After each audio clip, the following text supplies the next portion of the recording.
Okay, section 1.4 of the HSC, Galvanic Cells and Energy from Redox Reactions.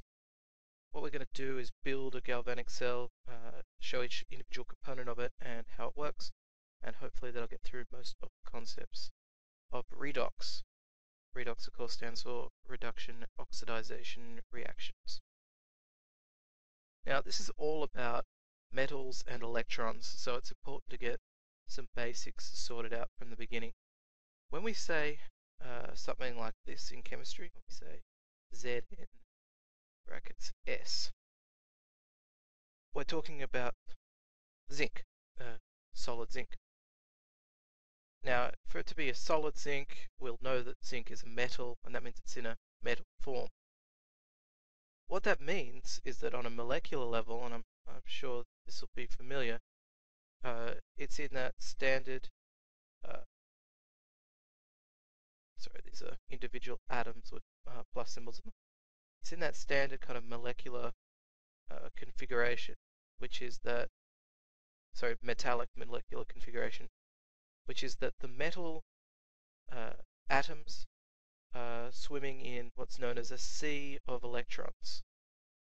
So the atoms exist in a sea of electrons, and this is what gives metal its properties, that it's very easy to bend it and to bash it, or relatively easy, but it's very difficult to stretch it apart.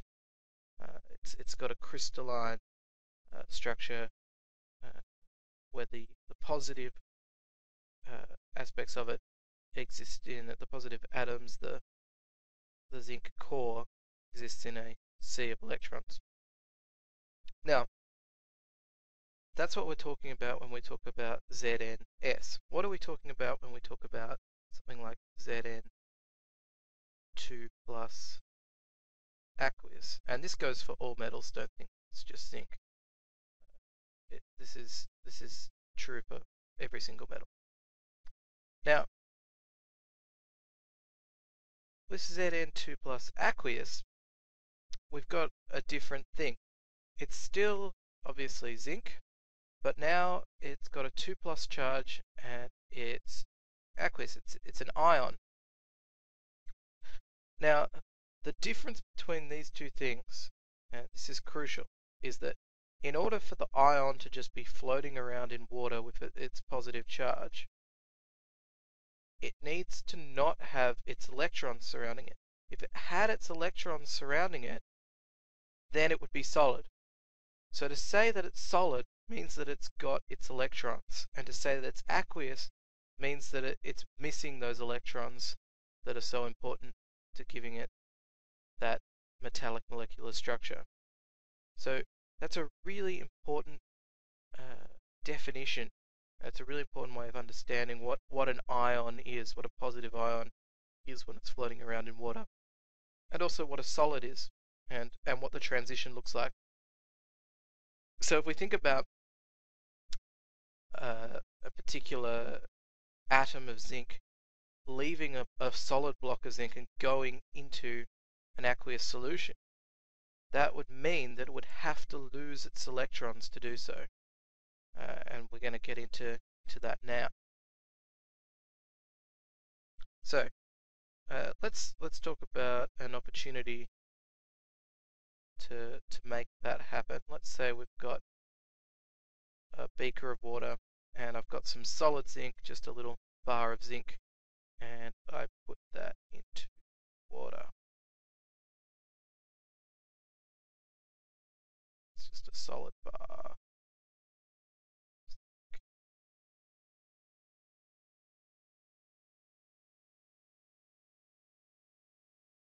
Zn. Okay. So we've just put a solid bar of zinc into the water. Now, zinc atoms are not just going to start pouring into the water at this point, creating Zn2 plus aqueous. Not by a long shot. There's a couple things that stop it, but the first one I want you to think about is the charge of the water. If we had zinc atoms moving into the water, the water would be positively charged as soon as zinc started to do that. And that would cause a problem because it would mean that it's already got a positive charge. Why would more positive things start to move into it? That wouldn't essentially balance. The electromagnetic processes would be pushing in the opposite direction. That is, there'd be an electromagnetic pull back to the metal immediately. On the other hand, we'd have a second problem, which is to say that if an ion did move from the metal into the water, well, now this bar of metal has too many electrons, because this one's left behind its electrons, so there's now 2 electrons here, and not enough zinc. So this bar would actually become negatively charged, the water would become positively charged, and you could actually see that would be a pull factor to bring it back in, which is why it doesn't go out in the first place. So simply putting a bar of metal in a bunch of water is not going to create an ionization process at all. So we've established that the electrons aren't going to flow anywhere and the ions aren't going to go anywhere at the moment, but that is what we want. So how are we going to make that happen? Alright. Well, let's solve the problem of the electrons building up in the metal first, and then we'll solve the other problem after that. So at the moment, let's say that the zinc metal turns into zinc ions and goes into the water. There's this problem of, well, there'll be too many electrons in the metal. It'll be too negative, and that's going to cause it to draw the ions straight back in. Well, how can we get rid of these electrons? Well, we can draw the electrons out by a wire, but they need to go somewhere. And one of the places they can go is to another metal which is more electronegative. So when I say it's more electronegative, what I mean is that the particular atoms of that metal attract electrons more than the particular atoms of the original metal. You don't need to remember or memorize how electronegative the various metals are, because it's in a table that you're given in the HSC. There's a table of every half reaction between a list of standard metals and the voltage of that half reaction. And any metal that's above another is more electronegative and will compete electrons away. In this case, we're going to use copper.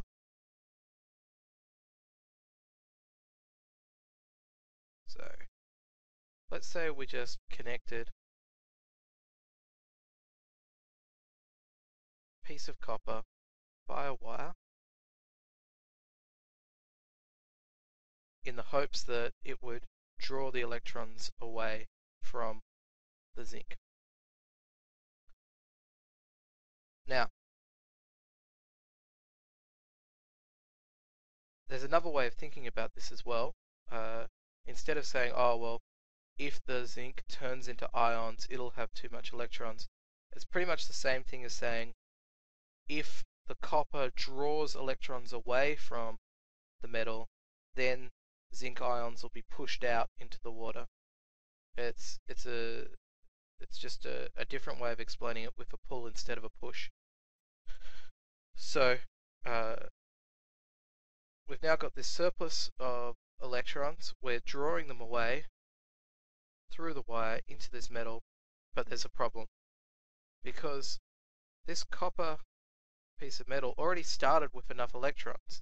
We know it's got enough electrons because it's solid. So if it starts to compete electrons away from the zinc, it's going to become negative, and that means it's actually going to start to be pushing electrons the other way. So that's a problem. It's not going to continue to flow. We've got the exact same problem we had originally. Now, what's the solution? Well,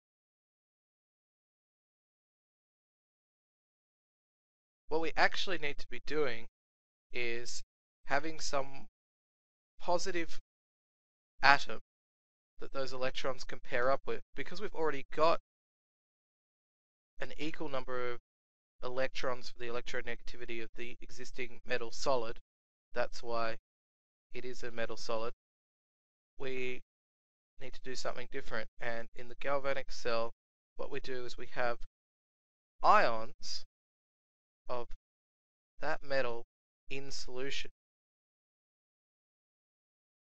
Now, when the electrons flow to this metal and it gets too negative, that's actually just going to pull these ions out of solution onto the surface of the metal. So copper ions in this particular case would be joining onto the metal and balancing out the electromagnetic scale, as it were. So we've actually got quite a bit of the galvanic cell mapped out now. This process of, and as you can see, of course, what is a copper ion once it gets the electrons it needs? When it's attracted to these extra electrons in the copper metal, the copper ion is drawn to that, gets the electrons it needs, and it becomes solid. Now, the only problem now is that if this zinc is getting expelled, we haven't solved that other problem, which is that it's very, very plusy. There's too many plus ions in this one, and the copper solution is losing its positive ions, so it's becoming more negative than it was to begin with. How do we solve this? Because otherwise, that process is once again going to stop. If the ions can't flow into this solution, if the ions can't flow out of this solution, then the electron flow is going to stop and our cell's not working anymore. So we have to keep the ion mixes balanced, which is where the final and essential part of the galvanic cell comes in. It's the salt bridge. So all this does is sodium nitrate is always an appropriate salt bridge because it doesn't form a precipitate with any kind of combination of ions, so you can use it no matter what your galvanic cell is. So this is a substance that's soaked with sodium nitrate, and it can release either positive or negative ions into either solution as needs be, and keep the water balanced so that the electron flow will go from one metal to another. So as the copper ions go into copper metal, more negative nitrate ions will flow in there. Sorry, whoa. More positive sodium ions will flow into the water, keeping it balanced.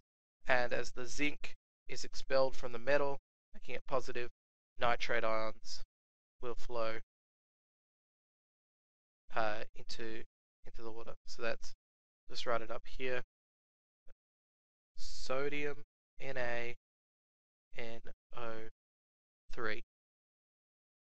and that's the substance. Obviously in aqueous form it turns into Na plus NO3 minus.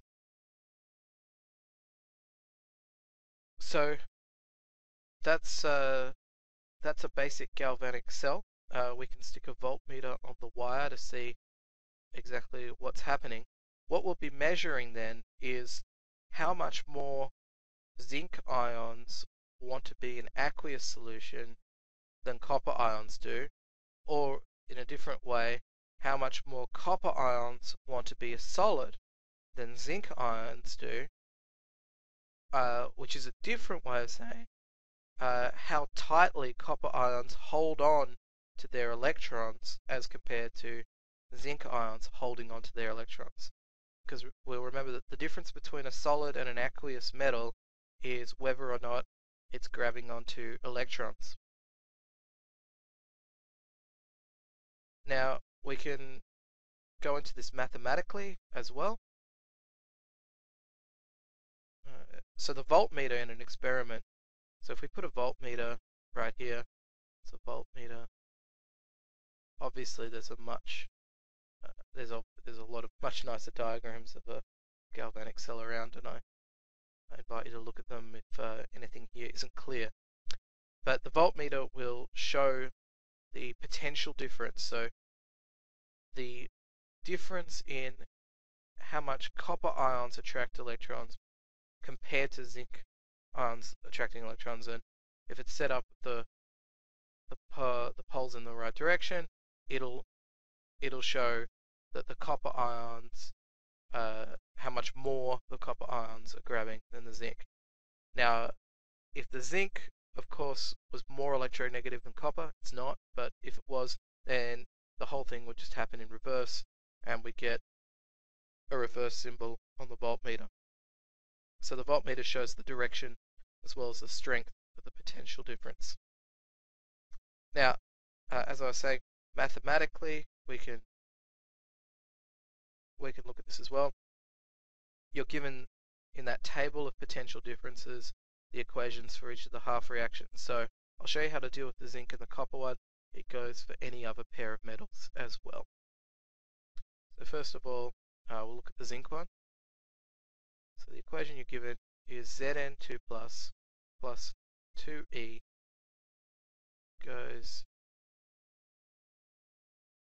to Zn solid with negative 0.76 volts. And so the standard potential of zinc is negative 0.76. Now we'll do copper, Cu2 plus. So we're talking here about the ion, but when it gets 2 electrons, it becomes a solid with a corresponding potential. So that shows the electromagnetic affinity for this reaction. So in this case it's 0.34. Now 0.34 is more than negative 0.76. They're all measured against a standard, which is a hydrogen atom. It's an arbitrary standard, so whatever's more is gonna grab the electrons more. It's gonna compete the electrons away. Now, to answer the question of what's the potential of that cell, well, it's the potential of one minus the potential of the other, and this is one of those kind of double negative things. So it's the difference in potential. When you're looking at the difference of things, as mathematics would have taught you already, if you're looking at the difference between x and y, it's x minus y. So it's the standard potential of 1. So potential of, let's say, copper minus the potential of zinc.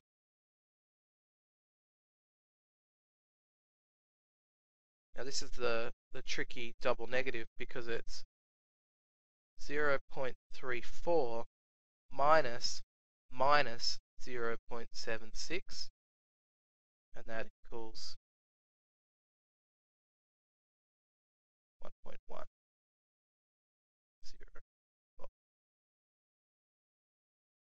Now you're going to have to watch out for this, because a lot of the time, obviously minus is plus, but a lot of the time they're going to give you potentials that are negative, and you're going to have to deal with those signs correctly. So that's something to look out for.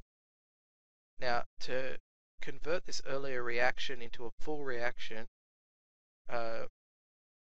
we also solved the maths along the way. So I'll show you that now.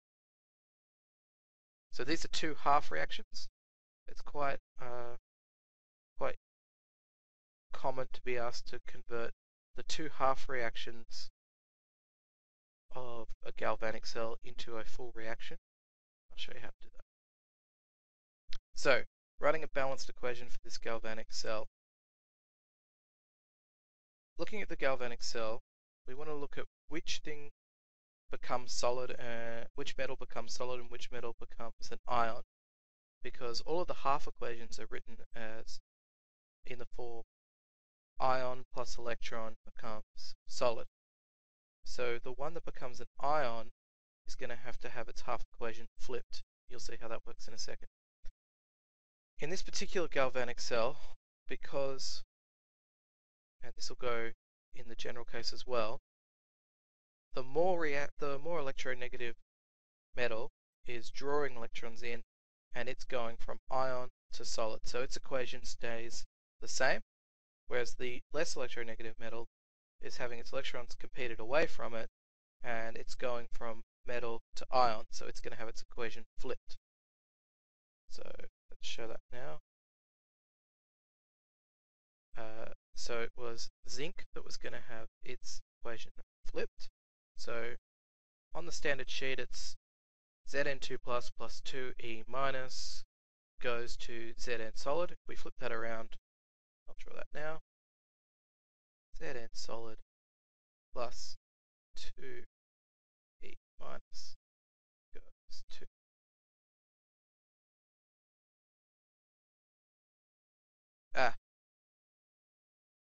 Zn solid goes to Zn2 plus 2E minus. So zinc in its solid form becomes zinc ions and extra electrons, which as we know flow to the copper.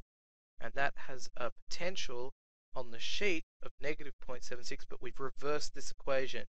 So the potential on the sheet is reversed as well. We give it a reverse symbol because it's negative. Now we're going to give it positive 0.76. And the copper equation stays the same. So it's Cu2 plus 2 minus 2 with a potential of 0. Alright, and this is basically a simultaneous equations question. You then just add the two together to get the combined equation. Get two half reactions, and if they're coming together in a galvanic cell, the full reaction is simply the result of adding those together properly. So we add everything on one side.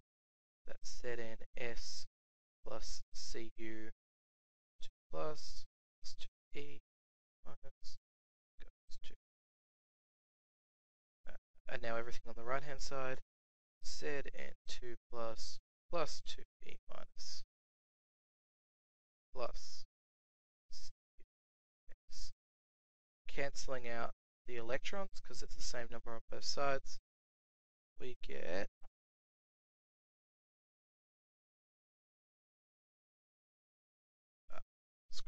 see this ZnS plus C2 goes to Zn plus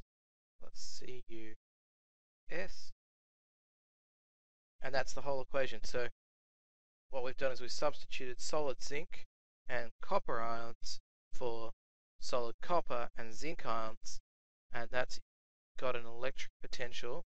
Now, if we've got equation 1 and equation 2, equation 1 has this amount of potential, equation 2 has this amount of potential. We got equation 3, that's simplified equation 3, so this is still equation 3. We got it by adding 1 and 2. All we have to do is add these two potentials together, and we get that same answer again, 1.10 volts. So that's galvanic cells and the half equations. Hope that's been helpful.